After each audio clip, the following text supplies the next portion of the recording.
Assalamualaikum warahmatullahi wabarakatuh. Hamdan wa syukranillah.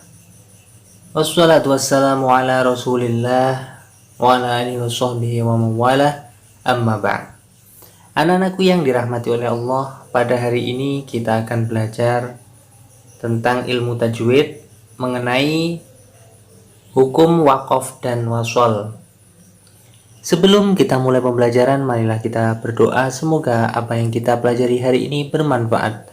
Ala hadhihi niyyah wa ala kulli niyyatin shalihah wa bi syafaati Rasulillah sallallahu alaihi wasallam. Al-Fatihah. Amin amin ya rabbal alamin. Membaca Al-Qur'an adalah suatu ibadah yang sangat besar pahalanya.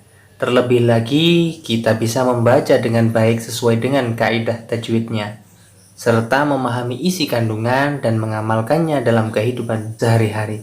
Allah menurunkan Al-Quran agar dibaca dengan baik oleh manusia. Kita harus membiasakan membaca Al-Quran dengan menggunakan ilmu tajwid. Ilmu tajwid adalah ilmu yang mempelajari tata cara membaca Al-Quran dengan baik dan benar. Nah, pada pembelajaran kali ini kita akan pelajari bersama tentang waqaf dan wasol. Bagaimana bacaan waqaf dan wasol tersebut? Agar lebih jelas, perhatikan uraian materi berikut ini dengan seksama. Peta konsep pembelajaran kita pada pembahasan waqaf dan wasol. Yang pertama, kita akan mengenal bacaan waqaf, dan yang kedua kita akan mengenal hukum bacaan wasol. A. Mengenal hukum bacaan waqaf. Pengertian waqaf. Waqaf secara bahasa artinya berhenti. Tanda waqaf ada yang terletak di tengah ayat dan ada juga yang terletak di akhir ayat. Setiap tanda waqaf memiliki fungsi yang berbeda-beda. 2. Tanda-tanda waqaf. Berikut ini macam-macam tanda waqaf. Nama waqaf dan cara membacanya. Nomor 1 adalah waqaf dengan tanda qaf fa, qaf dan huruf fa. Nama waqafnya adalah waqaf mustahab. Cara membacanya diutamakan berhenti pada ayat yang terdapat tanda waqaf ini. Nomor 2 adalah qaf lam. Nama waqaf adalah waqfu aula. Cara membacanya diutamakan berhenti pada ayat yang terdapat tanda waqaf ini. Yang ketiga adalah saktah. Nama waqafnya adalah saktah. Cara membacanya berhenti dan diam sejenak tanpa mengambil nafas, baru untuk melanjutkan kata berikutnya. Tanda waqaf titik 3, ada 2 titik 3. Nama waqafnya adalah mu'annaqah. Cara membacanya berhenti pada salah satu tanda waqaf itu. Boleh berhenti pada tanda waqaf pertama atau tanda waqaf kedua. Yang kelima adalah waqaf tandanya shad. Nama waqafnya adalah murakhas. Cara membacanya adalah boleh berhenti pada ayat yang terdapat tanda murakhas karena kehabisan nafas, tetapi diutamakan untuk bersambung. Tanda waqaf jim.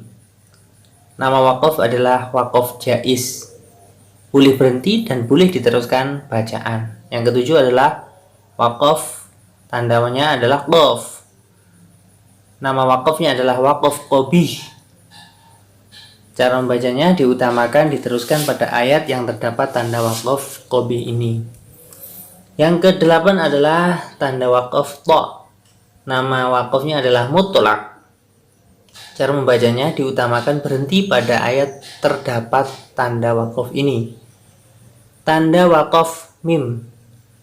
Nama waqaf adalah lazim.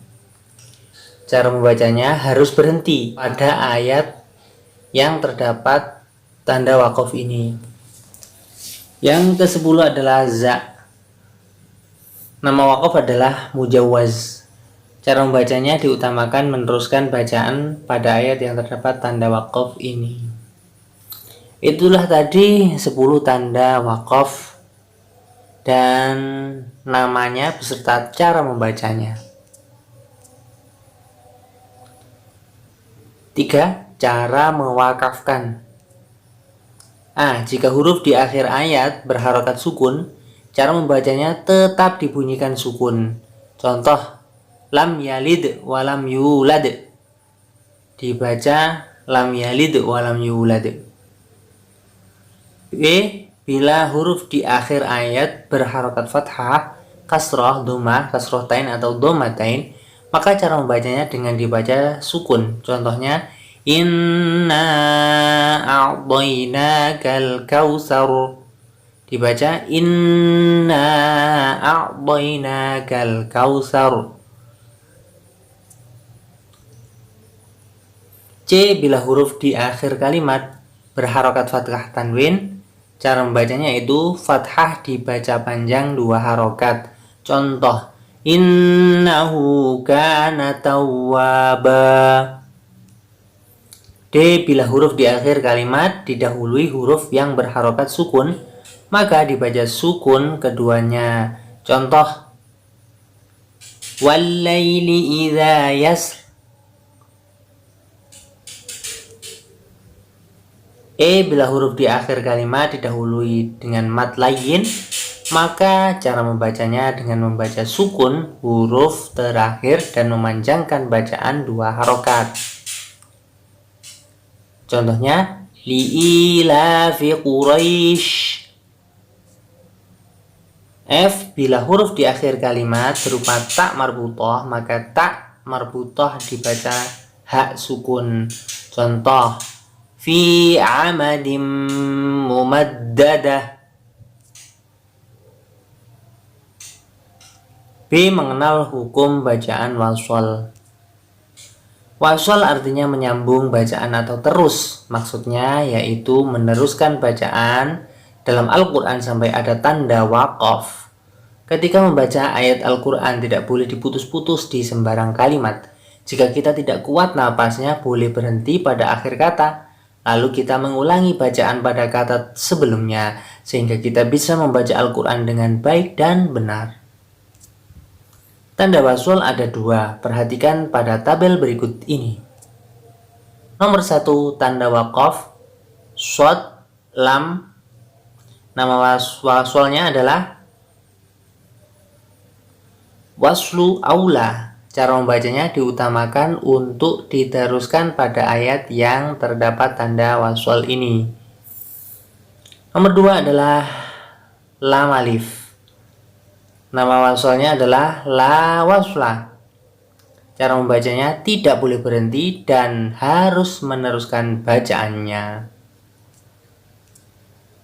Apabila napas kita tidak kuat saat membaca ayat Al-Quran yang panjang, kita boleh berhenti pada akhir kata dan mengulang membaca dari kata sebelumnya. Contohnya, perhatikan kalimat berikut ini. A'udzu billahi minasy syaithanir rajim. Bismillahirrahmanirrahim. Jazaohum 'inda rabbihim jannatu 'adnin tajri min tahtihal anhar